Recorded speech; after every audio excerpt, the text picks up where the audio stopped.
J'ai rencontré beaucoup de Français pendant l'année où je n'étais pas sur les plateaux de télévision. Mais la campagne, c'est autre chose, c'est une magie. C'est aller aux préoccupations essentielles qui sont celles des Français.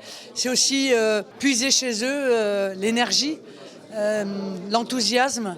C'est être au milieu d'eux et puis sentir aussi leurs préoccupations, leurs souffrances et leurs espérances. Parce qu'il y a beaucoup d'espoir dans cette élection présidentielle de 2017. Mais il y a derrière cet espoir beaucoup de souffrances que je rencontre régulièrement.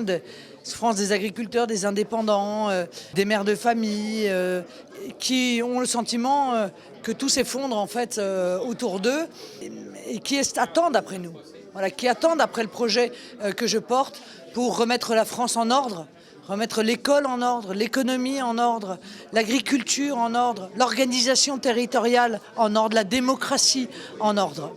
C'est tout à fait symbolique que Marine soit venue dans un département rural et souvent oublié, avec de nombreuses communes rurales qui sont délaissées par les gouvernements qui se sont succédés pour son premier déplacement de cette campagne. On a une vraie difficulté d'accès aux services publics pour les habitants de la ruralité et on sent cette France rurale de plus en plus enclavée. Mais surtout, l'Eure est un désert médical. 167 médecins pour 100 000 habitants, ce qui est très peu. La moyenne, c'est 280. On sait très bien qu'en Normandie, il y a des problèmes aussi de liaison ferroviaire. Enfin, je veux dire, il y a quand même une concentration de problématiques qui sont la conséquence du retrait de l'État, du désengagement de l'État en termes d'aménagement du territoire. Aujourd'hui, les maires ruraux, on leur demande de faire de plus en plus, avec de moins en moins de moyens. Par ailleurs, on leur retire en fait toutes les compétences clés qui font le cœur de leur rôle. Aujourd'hui, les communautés de communes, contre leur avis, leur prennent l'ensemble des compétences. Ils sont totalement délaissés. Je voulais rencontrer Marine et pouvoir lui poser quelques questions. Nous, on est une petite commune rurale, donc voir ce qui va se passer. La dissolution des petites communes, entre autres. Que va devenir le monde agricole sur ces communes et que je puisse apporter ces réponses aussi à mes administrés. Il y a une baisse de dotation, on n'a plus de pouvoir en rien du tout, c'est l'Intercom qui est en train de tout nous grignoter. On nous met beaucoup de compétences de responsabilité, mais on ne met pas avec des obligations de résultat, mais on ne nous met pas les finances pour y arriver. Oui, parce que clairement, il y a de la part des dirigeants de droite et de gauche la volonté de voir disparaître les communes, disons-le, et puis aussi de voir disparaître les départements.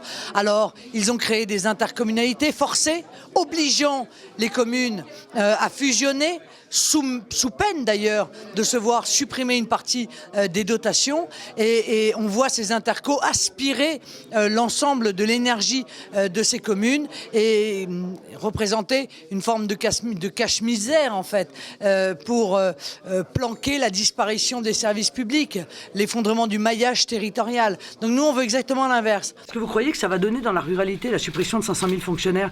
Déjà, il y a une désertification, déjà, il y a des services publics qui partent, déjà, on est obligé de faire des maisons, des services au public, encore une fois, appellation étrange, comme si les services publics n'étaient déjà plus inclus dans ces maisons au service.